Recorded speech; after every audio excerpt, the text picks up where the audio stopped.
अगर आप भी लेना चाहते हैं देश दुनिया की तमाम जानकारी तो आज ही सब्सक्राइब करें हमारे चैनल को। साथ ही नीचे दिए बेल आइकन को जरूर दबाएं ताकि हर अपडेट आप तक पहुंच सके। नमस्कार, बाबा साक्षी न्यूज़ नेटवर्क पर आप सभी का स्वागत है। भारत सरकार ने कोरोना टीकाकरण को लेकर नई गाइडलाइंस जारी की हैं। इन गाइडलाइंस के मुताबिक यदि किसी को कोरोना हो गया है, वह ठीक हो गया है, तो ठीक होने के 3 महीने बाद ही उसे टीका लगवाना चाहिए। और क्या कहा गया है इन गाइडलाइंस में आपको विस्तार से समझाएंगे।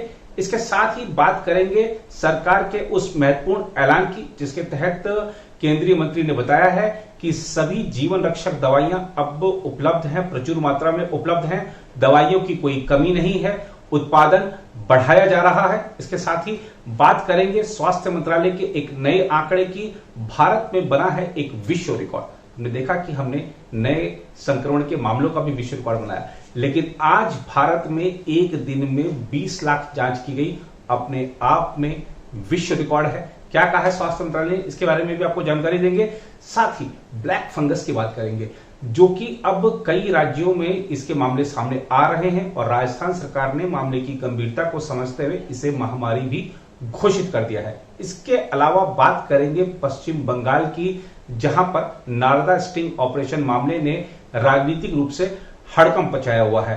आज अदालत में जब सुनवाई हुई, क्या हुआ, हालांकि गुरुवार तक सुनवाई स्थगित हो गई है, देखना होगा कि कल वहां पर क्या होता है। जो तृणमूल के नेता हैं उनको आज रात भी जेल में गुजारनी पड़ेगी, इस पर भी आपके साथ चर्चा करेंगे। साथ ही बताएंगे राज्यपाल जगदीप धनखड़ की ओर से उठाए गए कुछ सवाल जो उन्होंने राज्य की कानून व्यवस्था पर उठाए हैं। लेकिन सबसे पहले बात करते हैं कोरोना टीकाकरण संबंधी केंद्र सरकार की नई गाइडलाइंस की। केंद्रीय स्वास्थ्य मंत्रालय ने बुधवार को कहा कि जो लोग कोविड-19 से संक्रमित हो चुके हैं अथवा टीके की पहली खुराक के बाद संक्रमित हुए हैं, उन्हें संक्रमण से पूरी तरह उबरने के 3 महीने के बाद ही टीकाकरण कराना चाहिए।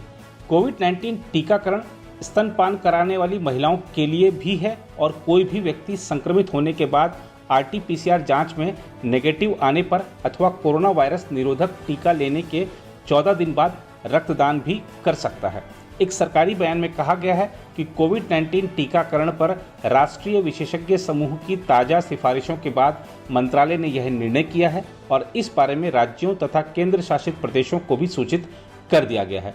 मंत्रालय ने कहा कि ये सिफारिशें कोविड-19 महामारी की उभरती स्थिति और उभरते वैश्विक वैज्ञानिक साक्ष्य और अनुभव पर आधारित हैं। बयान के अनुसार SARS-CoV-2 बीमारी से ठीक होने के बाद 3 महीने तक के लिए कोविड-19 रोधी टीकाकरण टाला जा सकता है। कोविड-19 के ऐसे मरीज जिन्हें SARS-2 निरोधक मोनोक्लोनल एंटीबॉडीज अथवा कन्वेलेंट प्लाज्मा दिया गया हो, उन्हें अस्पताल से छुट्टी दिए जाने के 3 महीने तक टीकाकरण टाल दिया जाना चाहिए। स्वास्थ्य मंत्रालय ने बयान जारी कर कहा कि व्यक्तिगत मामलों में जिन लोगों को टीके की पहली खुराक मिल चुकी है और वह दूसरी खुराक लेने से पहले कोविड संक्रमित हो जाते हैं, तो क्लिनिकली संक्रमण मुक्त होने के 3 महीने तक दूसरी खुराक टाल देनी चाहिए। मंत्रालय ने कहा कि किसी भी अन्य गंभीर बीमारी के कारण अस्पताल में भर्ती होने वाले अथवा ICU में भर्ती होने वालों को कोरोना वायरस संक्रमण निरोधक टीका लेने के लिए 4 से 8 हफ्ते का इंतजार करना चाहिए। केंद्रीय रसायन और उर्वरक राज्य मंत्री मनसुख एल मंडाविया ने कहा है कि सरकार कोविड-19 के इलाज में इस्तेमाल होने वाली विभिन्न आवश्यक दवाओं की आपूर्ति पर नज़र रखे हुए है। एक आधिकारिक बयान के मुताबिक मंत्री ने कहा कि उत्पादन और आयात बढ़ने के साथ कोविड-19 के इलाज में इस्तेमाल की जाने वाली सभी दवाइयां अब भारत में उपलब्ध हैं। मंडाविया ने कहा, आपूर्ति श्रृंखला प्रबंधन, मांग का प्रबंधन और उचित दाम पर उपलब्धता के साथ 3 सूत्रीय रणनीति के साथ इन दवाइयों की उपलब्धता की निगरानी की जा रही है। उन्होंने बताया कि सरकार रेमडेसिविर, इनोक्सापारिन, मिथाइल प्रेडनिसोलोन, डेक्सामेथासोन, टोसिलीजुमाब और इवरमेक्टिन जैसी विभिन्न प्रोटोकॉल दवाओं की आपूर्ति पर नज़र रखे हुए है। मंडाविया ने कहा कि इसके अलावा फेविपिराविर, एम्फोटेरिसिन और एपिक्सामैब जैसी दूसरी दवाइयों की आपूर्ति की भी निगरानी की जा रही है। मंत्री ने कहा कि रेमडेसिविर का उत्पादन करने वाले संयंत्रों की संख्या 20 से बढ़ाकर 60 कर दी गई है, जिसके साथ केवल 25 दिनों में इस दवा की उपलब्धता 3 गुना बढ़ गई है। इसके उत्पादन में 10 गुना वृद्धि हुई है।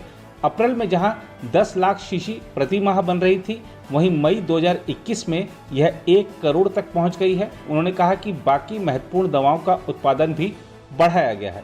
इस बीच केंद्रीय स्वास्थ्य मंत्रालय ने बताया है कि देश भर में बीते 24 घंटों के दौरान 20 लाख से ज़्यादा कोविड-19 जांच की गई, जो एक वैश्विक रिकॉर्ड है तथा भारत में एक दिन में की गई जांच की सर्वाधिक संख्या है।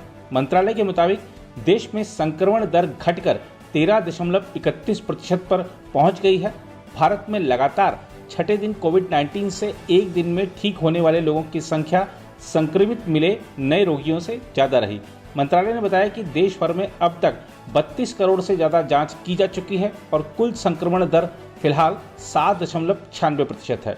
उधर राजस्थान सरकार ने कोरोना वायरस संक्रमण से ठीक होने वाले मरीजों में सामने आ रहे म्यूकरमाइकोसिस यानी ब्लैक फंगस रोग को बुधवार को महामारी घोषित कर दिया।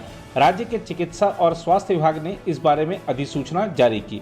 प्रमुख शासन सचिव चिकित्सा अखिल अरोड़ा द्वारा जारी इस अधिसूचना के अनुसार कोरोना वायरस संक्रमण के प्रभाव के कारण म्यूकरमाइकोसिस के मरीजों की संख्या में निरंतर वृद्धि, ब्लैक फंगस के कोरोना वायरस संक्रमण के दुष्प्रभाव के रूप में सामने आने, कोविड-19 व ब्लैक फंगस का एकीकृत व समन्वित उपचार किए जाने के मद्देनजर यह कदम उठाया गया है। राजस्थान महामारी अधिनियम 2020 की धारा 3 की सहपठित धारा 4 के तहत म्यूकरमाइकोसिस को संपूर्ण राज्य में महामारी व अधिसूचनीय रोग अधिसूचित किया गया है। उल्लेखनीय है कि मुख्यमंत्री अशोक गहलोत ने कुछ दिन पहले राजस्थान सहित देश के विभिन्न राज्यों में कोरोना वायरस संक्रमण से ठीक हो चुके मरीजों में ब्लैक फंगस बीमारी के मामले सामने आने पर चिंता जताई थी। विशेषज्ञों के अनुसार यह बीमारी कोरोना वायरस से ठीक हुए मधुमेह के रोगियों में अधिक हो रही है। इस बीमारी में पीड़ित की आंखों की रोशनी जाने के साथ ही जबड़े तक को निकालने की नौबत आ रही है। राजस्थान में करीब 100 मरीज ब्लैक फंगस से प्रभावित हैं। इनके उपचार के लिए जयपुर के सवाई मानसिंह अस्पताल में अलग से वार्ड बनाया गया है, जहां पूरे प्रोटोकॉल के अनुसार इलाज किया जा रहा है। उधर बंगाल में हो रहे बवाल की बात करें तो कलकत्ता उच्च न्यायालय ने नारद स्टिंग टेप मामले में सुनवाई गुरुवार तक के लिए स्थगित कर दी। इस मामले में पश्चिम बंगाल के 2 मंत्री, 1 विधायक और कोलकाता के पूर्व महापौर को सीबीआई ने गिरफ्तार किया है।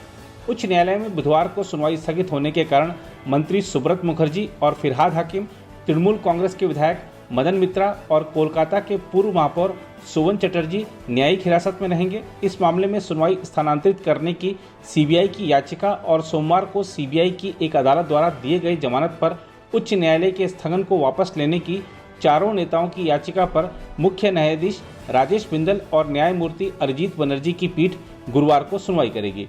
नारद स्टिंग मामले में सीबीआई द्वारा गिरफ्तार किए गए चारों नेताओं को निचली अदालत ने जमानत दे दी थी, लेकिन उच्च न्यायालय ने सोमवार की रात ही इस आदेश पर रोक लगा दी थी। दूसरी ओर पश्चिम बंगाल के राज्यपाल जगदीप धनखड़ ने लगातार 2 दिन राजभवन के सामने निषेधाज्ञा के बावजूद प्रदर्शन करने का गंभीर संज्ञान लिया है और कोलकाता पुलिस से इस संबंध में रिपोर्ट मांगी है। राज्यपाल ने ट्विटर पर अपनी बात रखी तथा दोनों ही घटनाओं के वीडियो क्लिप को कोलकाता पुलिस के आधिकारिक हैंडल के साथ टैग किया। उन्होंने पुलिस को बुधवार शाम तक इन घटनाओं और उन पर की गई कार्रवाई पर समग्र रिपोर्ट भेजने को कहा है। नारद मामले में राज्य के 2 मंत्रियों समेत सत्तारूढ़ तृणमूल कांग्रेस के बड़े नेताओं को सीबीआई द्वारा गिरफ्तार किए जाने के बाद सोमवार को राजभवन के चारों द्वारों के पास पार्टी कार्यकर्ताओं ने प्रदर्शन किया था। उसके अगले दिन एक सामाजिक संगठन ने प्रदर्शन किया, जिसमें एक व्यक्ति उत्तरी गेट के समीप आधा दर्जन भेड़ों के साथ नजर आ रहा है। बार बार कानून व्यवस्था बिगड़ने का मुद्दा उठाते आ रहे राज्यपाल धनखड़ ने प्रदर्शनकारियों पर धमकी भरा हाव भाव दिखाने, कानून के प्रति बिल्कुल असम्मान प्रदर्शित करने और पुलिस पर उसका संज्ञान नहीं लेने का आरोप लगाया। मुख्यमंत्री ममता बनर्जी और कोलकाता पुलिस के ट्विटर हैंडल पर टैग करते हुए धनखड़ ने ट्वीट किया, कानून व्यवस्था की दिशा, राजभवन के मुख्य द्वार पर चिंताजनक स्थिति। उन्होंने लिखा, और यह सब तब जब इलाके में धारा 144 के तहत निषेधाज्ञा है। इस पर अपडेटेड जानकारी मांगने के लिए बाध्य हूँ। एक अन्य ट्वीट में राज्यपाल ने मंगलवार को राजभवन के बाहर भेड़ों के साथ खड़े एक व्यक्ति का वीडियो साझा किया। उन्होंने ट्वीट किया, इस पर कोलकाता पुलिस का यह रुख हास्यास्पद है कि यह व्यक्ति पृष्ठभूमि में राजभवन के साथ फोटो खिंचाना चाहता था। अब तक कोई कार्रवाई नहीं की गई। यह असामान्य प्रदर्शन करने वाले संगठन के प्रवक्ता सुमन मित्रा ने कहा था कि राज्यपाल द्वारा लोगों के प्रति कोई सरोकार नहीं दिखाने के विरोध में यह प्रदर्शन था, जो राज्य में कोविड-19 की बिगड़ती स्थिति, ऑक्सीजन की आपूर्ति की कमी, मौतों में वृद्धि की मार झेल रहे हैं। उन्होंने कहा कि राज्यपाल उसकी बजाय अन्य मुद्दों में उलझे हैं, जिनसे बाद में भी निपटा जा सकता है।